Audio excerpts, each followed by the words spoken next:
We've all written about human progress and moral progress.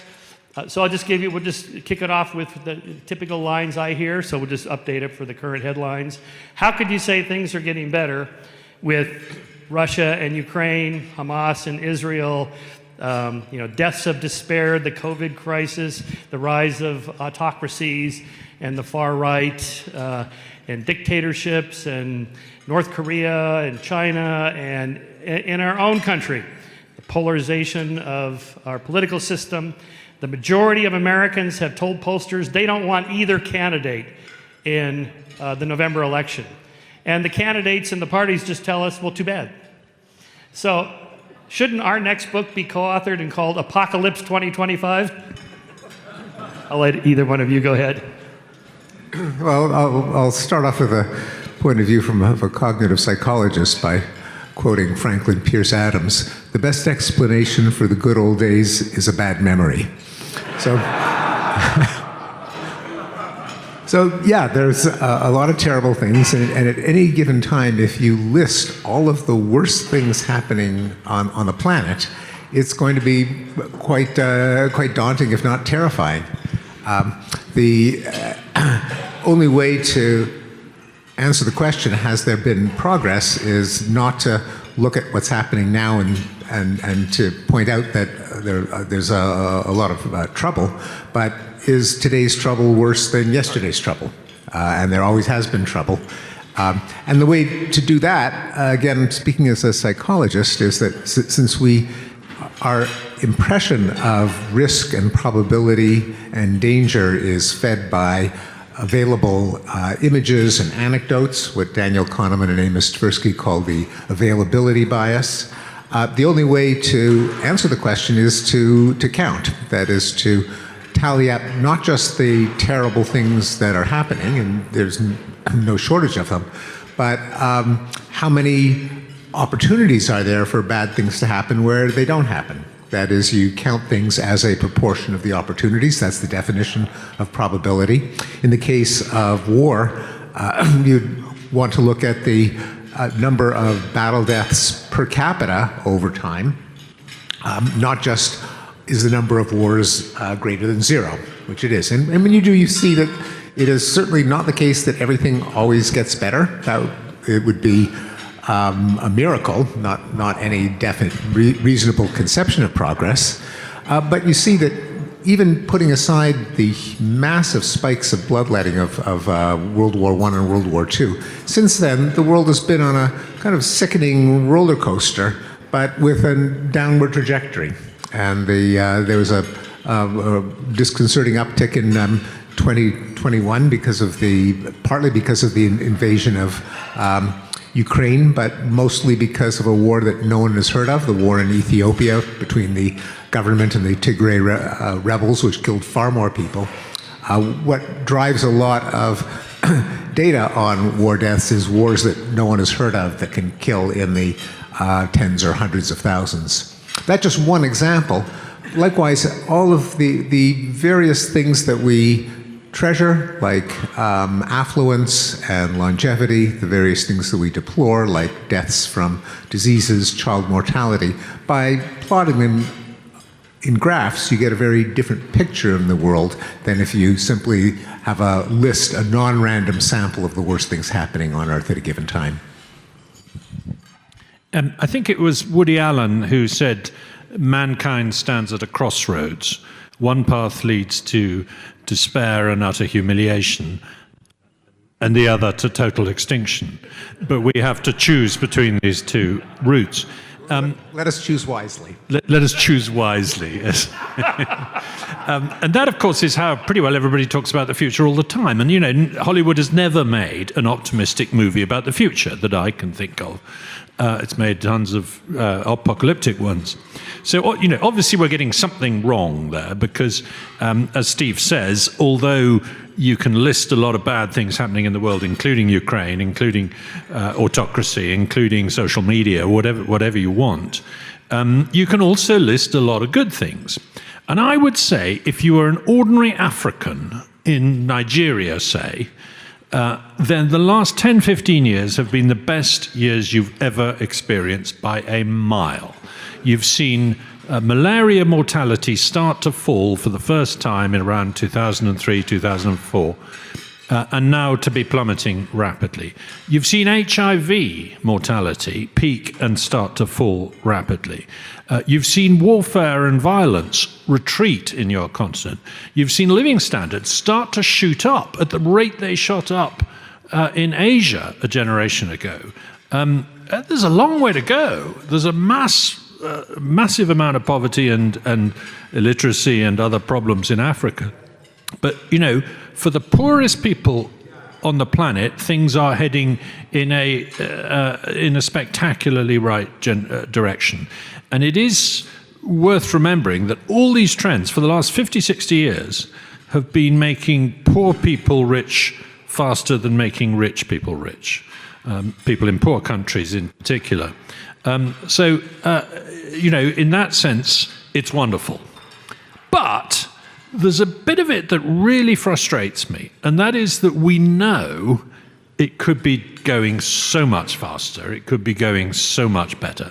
I mean, if we had sensible energy policy, sensible freedom to allow entrepreneurs to innovate and things like that in lots of countries, including in the West, including in Europe, then we could have magnificent growth rates all over the world. So it's the opportunity cost of what we've not done to improve people's lives in the last 20 years that really frustrates me. And I'm going to mention the pandemic in that respect too, because if, as I think is increasingly likely, this pandemic was man-made, then it implies that the chances of a natural pandemic are probably quite low now. We're better at not coming into contact with nature that much and spotting outbreaks when they happen. And, natural outbreaks tend to be very much slower at spreading once they start. But we seem to have, actually gone out there and created one, which is kind of stupid of us. So there's a lot of disaster coming to the human race in this century, and it'll nearly always be man-made, and it'll nearly always be avoidable. That's my sort of semi-optimistic take. All right. Yes. Well, some problems seem to stand out more than others. Let's just think about Hamas and Israel. Since October 7th, there's been a big spike in anti-Semitism and certainly anti-Israel sentiment, anti-Zionism and so on, to the exclusion of other deaths in, say, Syria. How come student activists aren't protesting against all the other bad things? Why Israel? What is going on here? This spike in anti-Semitism, was it always there and it's resurfacing? Is it new? Are some of these students just idiots? They don't know what they're saying when they chant from the river to the sea? What are your thoughts? I think it's all of those and probably some other things. There is, some of them are idiots, and no doubt many of you have seen the interviews in which the students were asked which river and which sea, and they have no idea. The Black Sea, the Caspian Sea, the Nile, the Euphrates. So, yeah, some of them is that they're ignorant. Some of them, part of it is that there is has often been pointed out, there's an ethic that is common in many sectors of academia and intellectual life, that progress consists of struggle. This is different from the view of progress that I think the three of us have extolled, that progress comes from knowledge and from humanism. But there is the idea that the state of nature is zero-sum conflict between oppressors and victims, and that progress comes when the victims wrest power from the oppressors. And in this Manichaean worldview, somehow Israel and bleeding over to perception of Jews are on the oppressor side, a reversal from, ironically enough, the first decades of the existence of the State of Israel, where it was considered to be part of the socialist vanguard. And communist folk singers like the Weavers would sing Israeli songs because it was anti-colonial against the British. against the backwardness and misogyny and autocracy in the Islamic world. But somehow this is flipped, and the good guys embrace the most of the Arab world. There is some, not to be underestimated, and we don't really know the extent of it, but there also is money coming in from Qatar, from Iran, that stokes some of these protests. It's a kind of AstroTurf protest in that sense. And there hasn't been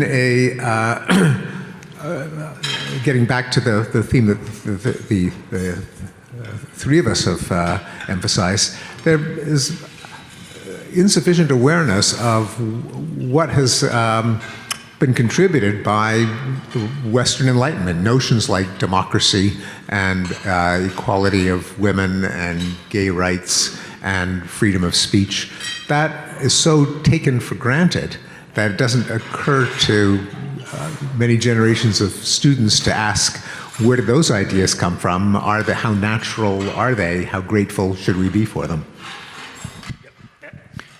I didn't think of myself as having a particularly strong view on Israel and Palestine either way until October the 7th happened, and I saw what atrocities had been committed on that day, and that made me more pro-Israel, more anti-Hamas. And I was amazed to discover that a lot of my fellow citizens of the UK and other countries went the other way. Before Israel had even lifted a finger militarily, they were out there protesting in favor of these rapists. And I'm sorry, that's not, in my view, an acceptable reaction to something like that. And it's so depressing to see it, and so frustrating. And we've just had a general election in the UK, and the Labour Party has won very big. But in about 5 seats where the Labour Party were going to win very easily, they lost because strong Muslim votes got out and defeated the Labour Party on the grounds that the Labour Party had not been pro-Hamas enough. Now, that kind of sectarianism has no place in a Western democracy. We should be voting on British issues, not, because I'm Muslim, I'm pro-Hamas. It just doesn't feel like... as Steve says, the Enlightenment being enacted properly. So it's a worrying development. And a year ago, last month, I was in Abu Dhabi and went to see an extraordinary thing called the Abrahamic House, which is a beautiful sort of campus where they have built a mosque, a synagogue, and a church of identical size and shape, but different design, on the corners of a triangle. And the idea is to say, look, these three religions are brothers, and they're from the same roots. Let's get on. And the Pope had been there, and it really filled me with hope. The Gulf Arabs are keen on solving this problem and coexisting. But the Iranians have thrown petrol on that fire to make it worse because they saw it being solved, because they saw the Saudis rapproching with Israel and things. And that just feels horrible to me. And I wish I knew how to solve the problem. Yeah. Would it be a sign of progress that most of the world is outraged by Putin's invasion of Ukraine, whereas in centuries past, this is what political leaders did? They tried to color in more of the map of their color than the other guy, and people just kind of took that for granted. Well, yeah, Putin's invasion truly is anachronistic, and it's the kind of war that I hoped, I might even have predicted was certainly obsolescing, if not obsolete. That is, even when when wars erupt, they have almost all been civil wars where you've got an insurgency against a government, as opposed to interstate wars where you've got two uniformed armies of nation states fighting each other, and one country actually invades the other to absorb it or to conquer territory. There was some hope that was going to go the way of human sacrifice and slave auctions. laughing at the insane and other barbaric customs that we kind of hoped we'd outgrown as a species. But Putin obviously thought otherwise. It was certainly encouraging in the early days when it seemed to be that the world expressed its disgust, was aghast. Unfortunately, India was a little squirrely. China has thrown its lot behind Russia. There seems to be an axis of autocracy. North Korea. There's no bright spot. There's the fact that Putin did not succeed, that it clearly is a debacle from, in terms of the interests of Russia, might mean that it would give others in the future second thoughts about repeating this adventure, that it really is not such a great idea. Whether it will serve as a lesson for Xi when it comes to redressing the great historic injustice and irritation of Taiwan is another story, but I think the prediction markets say that it's unlikely, although disconcertingly above zero. Yeah. One of the things that really came home to me in the Iraq War was that the general public in Western nations now will not accept military campaigns as a reasonable way of behaving. They're really resistant to that now. This is part of Stephen's thesis, really, from Better Angels of Our Nature. And the military and government leaders haven't tweaked that yet, I think. They're still learning that point, that actually, even in Vietnam, you could just about get away with it saying, let's throw lots of people at this and shoot a lot of people and then we win and it's all right.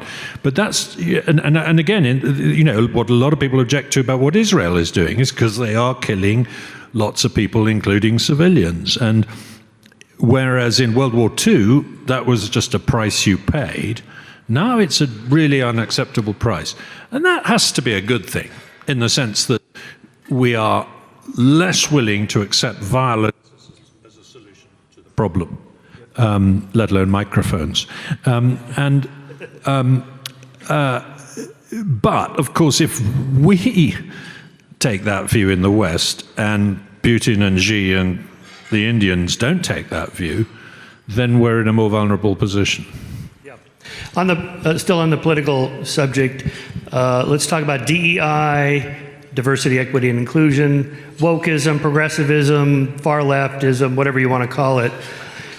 What should we do about this? So I've had a couple of guests on my podcast. Yasha Monk thinks we need to fight this as a battle of ideas from the bottom up and show why this is not classical liberalism or true liberalism. Then I had Christopher Rufo on the show, and he goes, you guys are wasting your time.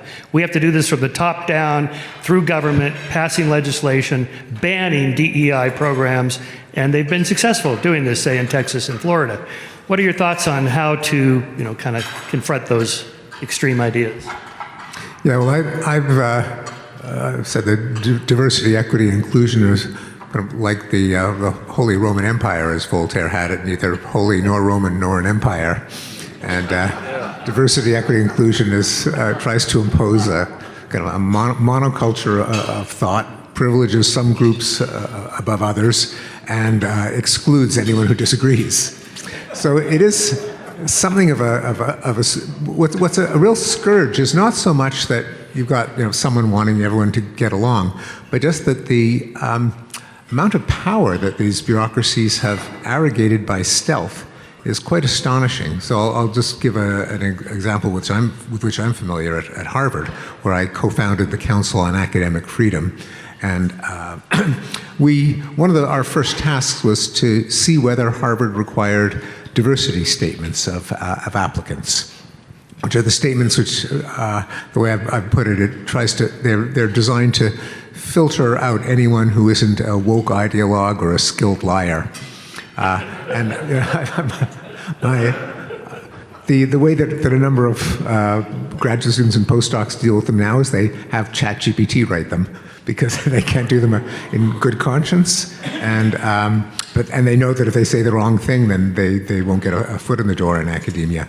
So we wanted to find out, does Harvard require these? And it turns out no one, it wasn't so easy to find out. Turns out that the Faculty of Arts and Sciences did require them. No one can find out who decided this or where. Like, there was never a time at which some dean said, from now on, we are going to vet candidates by their diversity statements, but it was implemented by people we call deanlets. These are people who aren't deans in the sense of professors who climb the academic ladder and take responsibility for some academic unit, but bureaucrats at various levels who, through title inflation, have amassed the sobriquet of dean. Anyway, having discovered it, though, we did push back, and Harvard has just 2 months ago decided to no longer require them. So I think progress can be made. They can perhaps collapse from some of these initiatives from their own ridiculousness, and ridicule can be an effective weapon. And the fact that a lot of them, because they were implemented by bureaucracies that neither represent the will of the faculty nor an executive decision by someone really in the chain of command, they are. I think they are removable because there are constituencies for keeping them in place, namely the bureaucracies themselves, but they're not impregnable. And so on for other challenges to the vitality of universities, like viewpoint diversity, that this is the kind of thing that I don't think can be imposed from the top down by some ham-fisted legislation, but it is a battle that does need to be waged probably from the bottom up, from the principles that are involved. Yeah. Matt, before you answer, just one twist on that. Chris Rufo got Ron DeSantis in Florida to actually punish Disney for their kind of wokeness by removing their tax benefits that they were getting. But of course, his response to that was, well, they shouldn't have been getting those tax breaks in the first place. I mean, it's kind of the libertarian thing, right? So it's this kind of play between government and private industry that's always at work there. Anyway, your thoughts? My wife's an academic, and she was grumbling at dinner one night about some absurd element of either pro-Palestinian or pro-fake women thing that was happening, and I read her Ben Sass's statement on this from the University of Florida, which is very, very robust. Basically says, look, if you're not prepared to be reasonable, we don't want you at this university, or something like that, and she said, wow, that's great, why can't we have more of that over here? So that, and J.K. Rowling's response to the way she was cancelled for saying she didn't see why a man who had raped women should be allowed to suddenly call himself a woman so that he could avoid going to a male prison,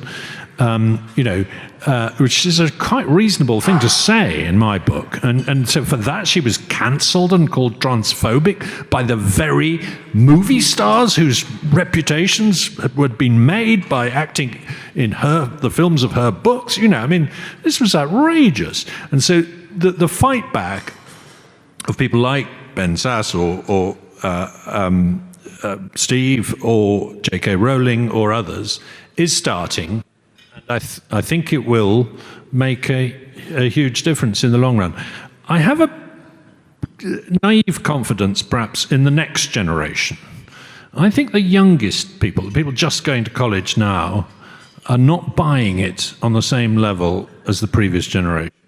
Maybe I'm wrong, but in general, it's a terrible thing that we've moved away from judging people by the content of their character and going back to doing so by the color of their skin.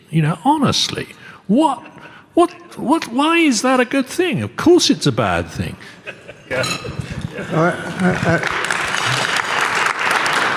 A couple of the generational gradient is not encouraging. I mean, generally the younger, the woker, and the less tolerant of free speech. On the other hand, there is, that having been said, there is a robust, at least minority of students who are being sick and tired of being told what to think and what to say and being told you can't say that. And at Harvard, there's a new Harvard Undergraduates for Academic Freedom that has just a couple of months ago been formed in response to the well-documented fact that a majority of students feel they can't say what they think for fear of being canceled or put down. I think it'd be very wise to fan these flames to capture the fact that young people really shouldn't be told or shouldn't accept being told what to say and think. The same energy that led to the free speech movement in the 1960s, largely spearheaded by a younger generation. Of course, our generation, which makes me a little biased. I just want to mention one thing in terms of whether what can be done about the universities. I think that change has to come from within the universities. It's just too vast an existing infrastructure to try to replace it with startups, particularly since to be an educated person in the 22nd century, you really have to be exposed to a good science education. You have to have opportunities to work in labs. Labs are expensive. They require a lot of not just physical infrastructure, but bureaucratic infrastructure, like committees for the protection of human subjects and protection of laboratory animals. All of the startups are tiny little liberal arts colleges that are often great books, and I have nothing against reading Tocqueville and Mill and Voltaire, but there have been major ideas coming out of the sciences and math in the 20th and 21st century that students really have to learn, and there's just no way we're going to be replacing Harvard and MIT and Caltech and the University of Oxford and all of them. They really have to be reformed. And given that they are and ought to be guided by the intellectual expertise that they themselves have cultivated, anything coming from a politician from the top down is apt to make things worse because it's likely to be ham-fisted and repressive and simplistic. That's why I'm skeptical of attempts to reform the universities either by startups, although I think there ought to be competition, so there may be some existing universities that start reforms from within that can compete against some of the brand names, but also because of the widespread neglect of science in a lot of discussions of higher education reform. Yeah. So you want diversity of opinion? Yes. Well, diversity, as Harvey Silverglade, the great civil libertarian lawyer and co-founder of the Foundation for Individual Rights and Expression, put it, at a modern university, diversity means people who look different and think alike. That's right. Yeah, and somebody said, what's the opposite of diversity? University.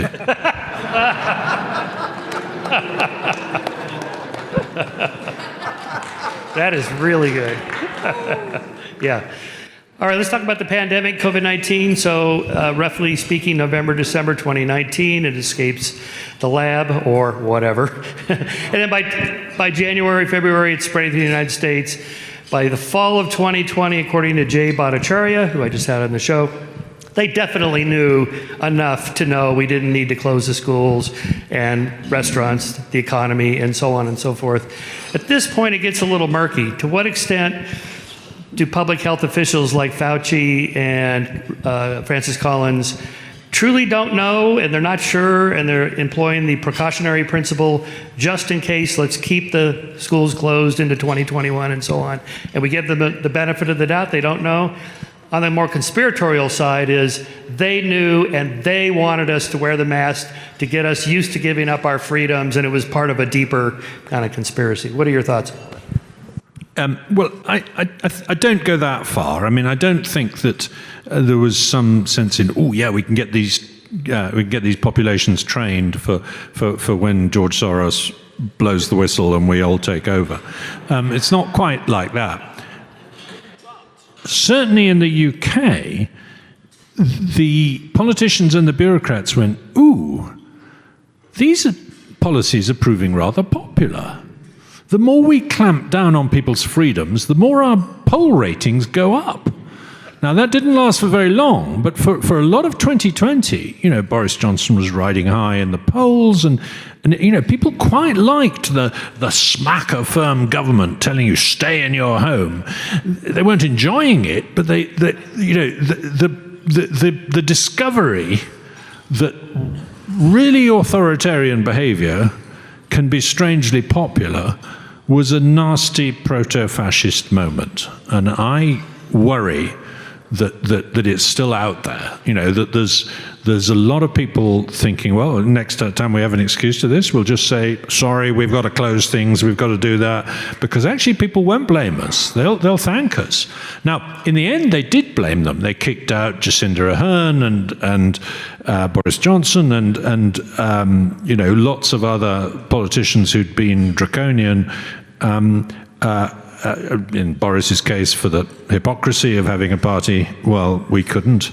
But I do think that if you talk to the bureaucrats now, they haven't learnt the lesson that lockdowns didn't really work. They certainly didn't work as quickly and as simply as we thought. It's 3 weeks to flatten the curve, and then we're all back to normal. That wasn't lockdown after lockdown after lockdown.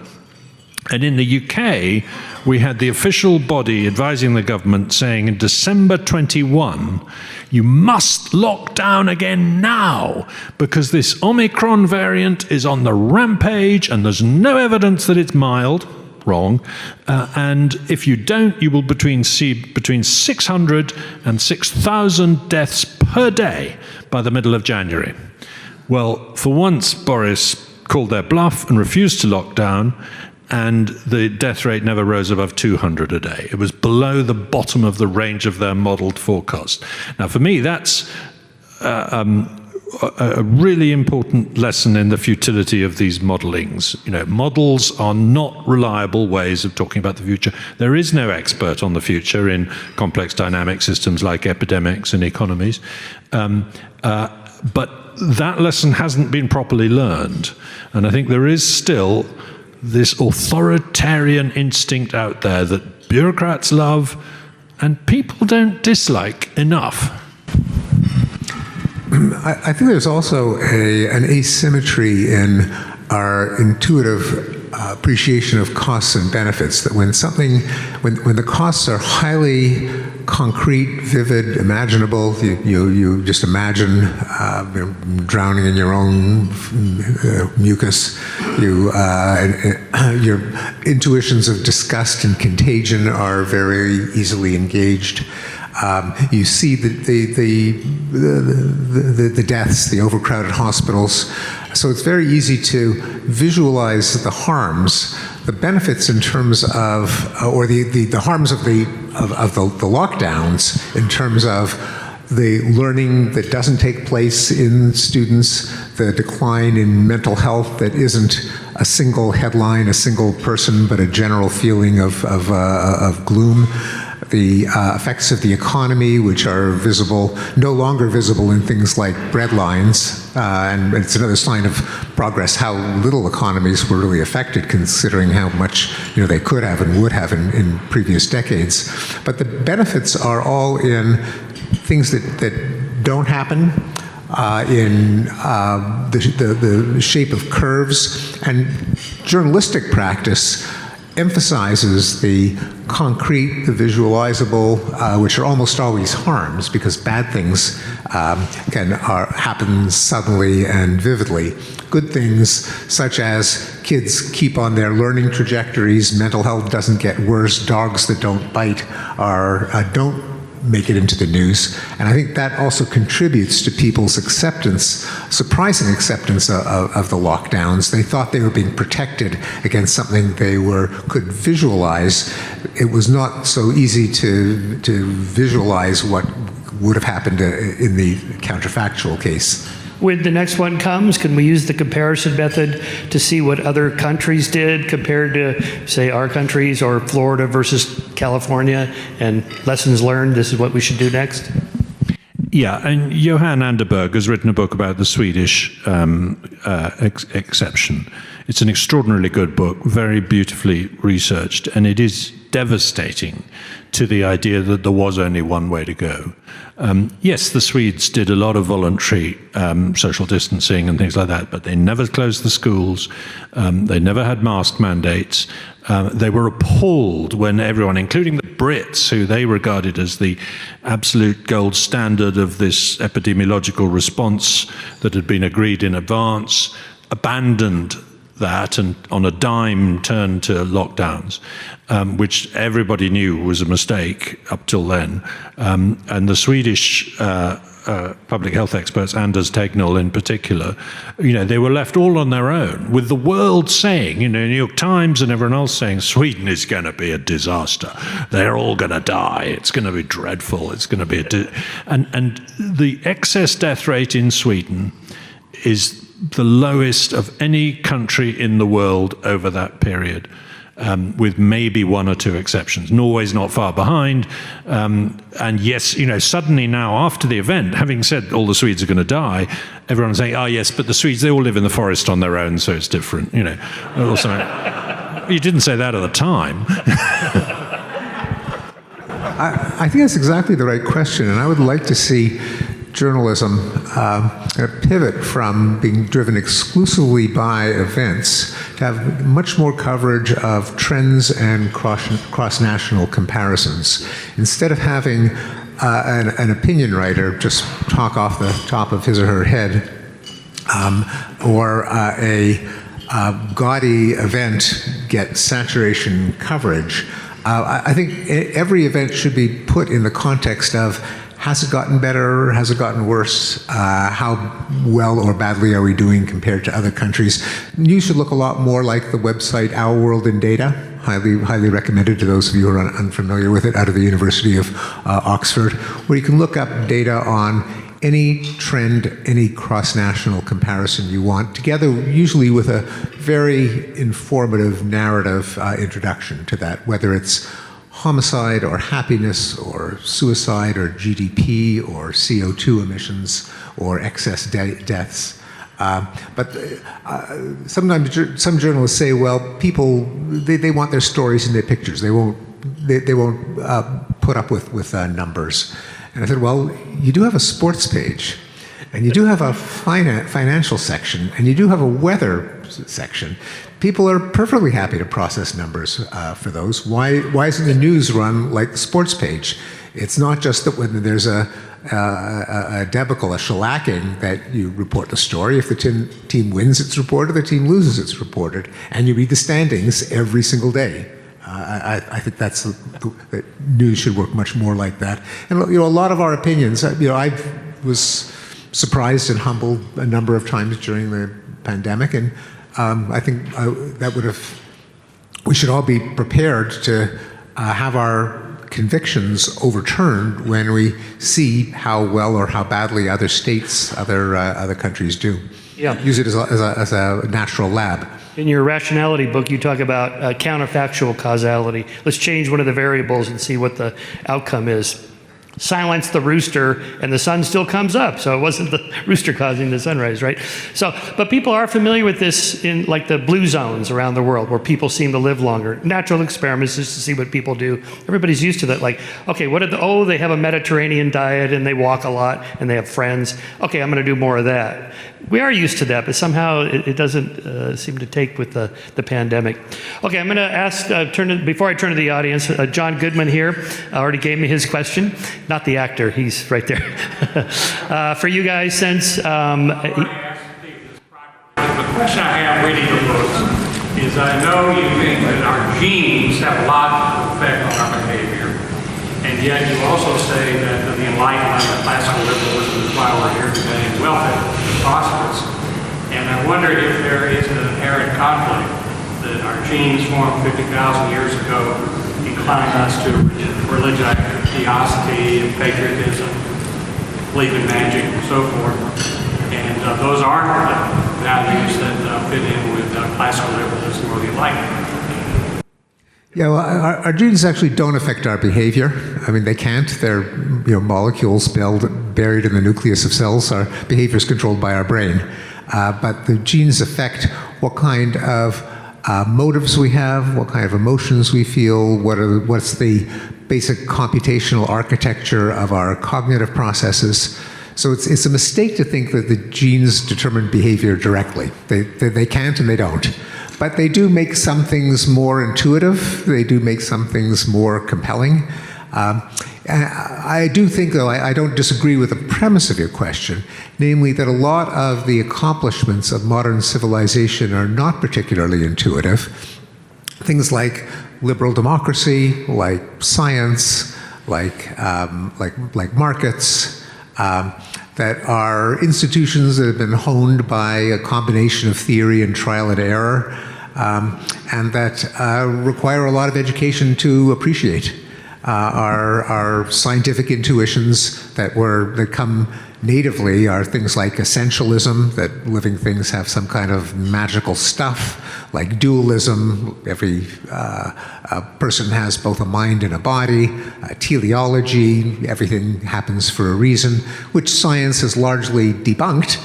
But generation after generation after generation, we've got to unlearn these intuitions and learn what our best science has given us. And that is true also for our institutions, our economy, our governance, and so on. Our intuitive political science is tribalism and a strong chief.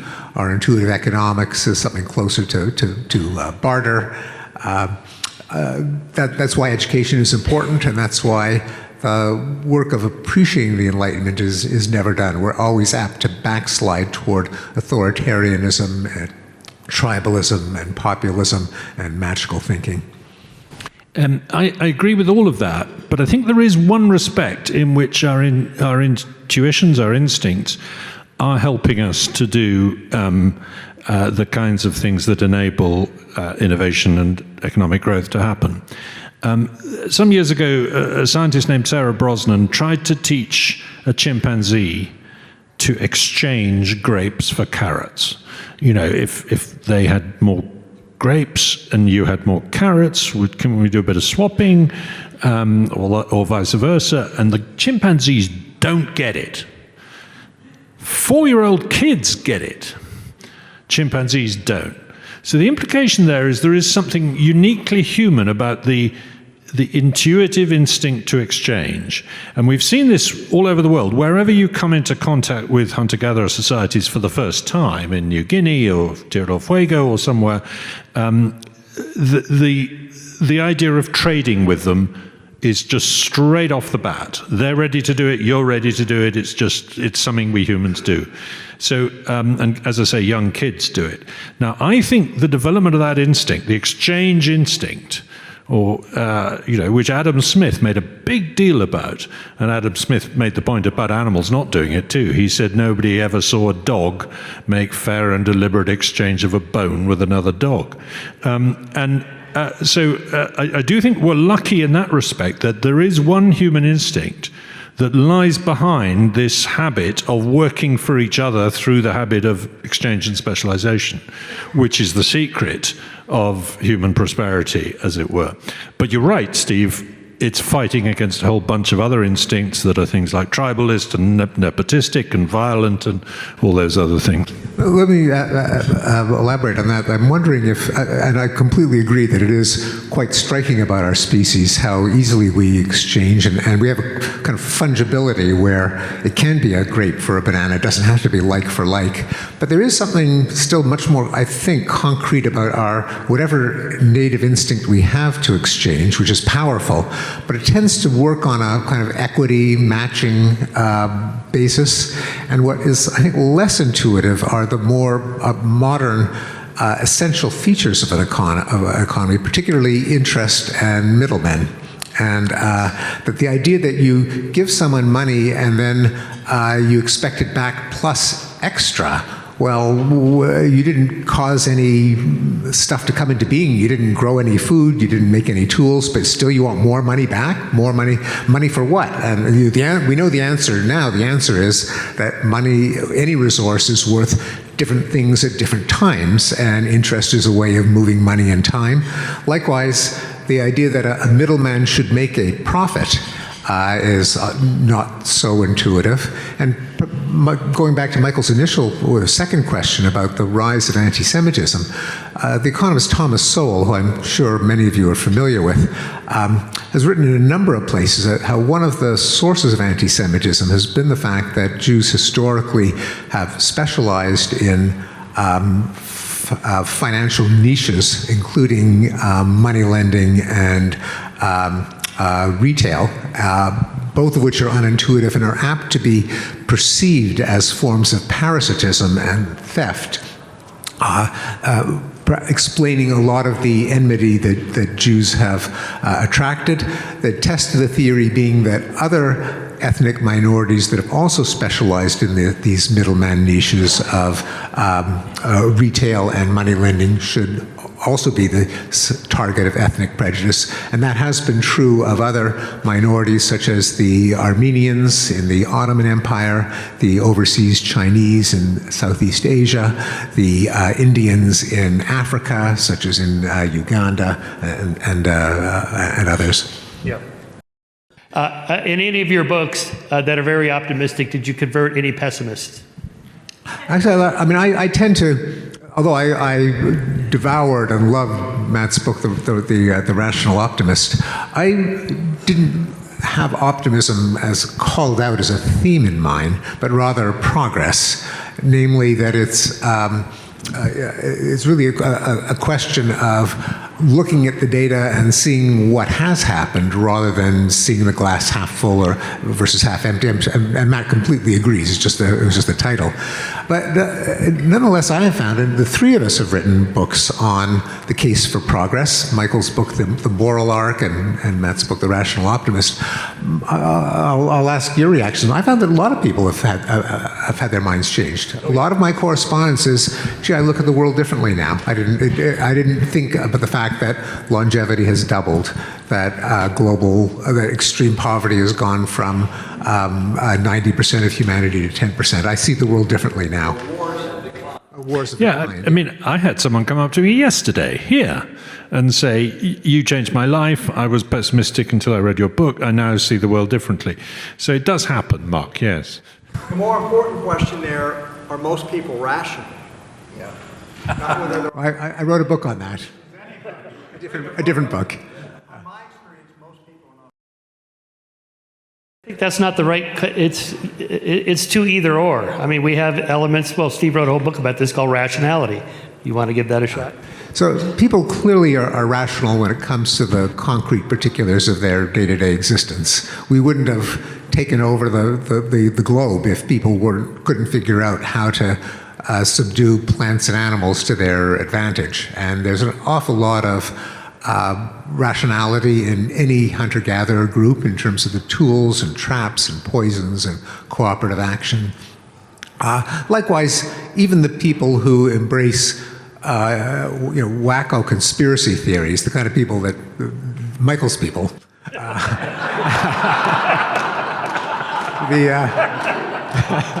the people who believe weird things. They hold jobs, they keep food in the fridge, they keep gas in the car, their kids get to school. So people are plenty rational about their own existence. But then there are these kind of cosmic questions, like what's the ultimate cause of disease? Where did our species come from? What will the world be like in 50 years? I think the natural human assumption is you can't know because we evolved in a world without science, without math, without technology, without data sets. For big cosmic questions like this, you believe things because they're uplifting, they make your tribe look good, they're good lessons for the kids. The idea that we actually have the tools to answer questions like what will the world be like in 50 years? Maybe we don't, but at least we're better than our ancestors did. Or what's the cause of disease? Or where did Homo sapiens come from? It's a very unusual period in human history when we can say, oh, there are correct answers to those questions, and we can find out what they are. The human mind doesn't accept that, and so the best story is what comes naturally. And so it is, going back to our earlier question about is human nature in tension with Enlightenment, this is another case in which it is, in that the idea that our collective institutions, our collective cumulative brain power, can furnish rational grounds for belief for big questions outside our immediate experience, that is not intuitive, and that has to be reinforced. And that it's better to deploy these institutions than to just go with the most uplifting story. Yeah, it's a well-known phenomenon that people are more optimistic about their own lives than bigger groups, and the bigger the group you think of, the less optimistic they are. So that they're way too optimistic about how long their marriages are going to last, for example, but they're way too pessimistic about what's going to happen to planet Earth. Just a final thought on that. There is a big debate in cognitive psychology circles on this very question. Are we pretty irrational or pretty rational? And part of the problem is the selection bias of, like if I mention cults, you think Scientology and Jim Jones and the Heaven's Gate and so on. But what we don't know is, as Steve calls it, the base rate neglect in rationality. Well, how many people took the personality test at the Scientology Center and they never gave him any money? Or like the Tinder swindler, how many people swiped right and met this guy, but they didn't give him $50,000 or whatever, but they got the 4 women that fell for it on this Netflix special. Maybe there was 100 that he tried it on and they all failed. Maybe we're mostly rational most of the time, and it takes a lot to get somebody to not just join a group. No one joins a cult. No one ever has joined a cult. They join a group that they think is going to be great, and then 100 steps down the line, they sign over their mortgage or whatever. But most people don't do that. So I think on the optimistic side, as it were, we're mostly rational most of the time. Well, yeah, the cognitive biases they're there, they're powerful. But, well, Steve discusses the counter biases programs. You can teach students how not to fall for the confirmation bias and so on. John, do you assume your customers are or are not rational?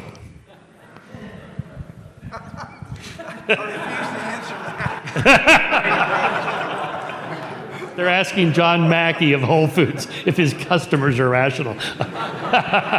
And he refuses to answer. Do we have time for one more audience question? Or, everybody's here. You, ma'am, go ahead. Stand up and shout it out. Okay, AI, doom or gloom? Is the choice between doom and gloom? It has to be. Pick one.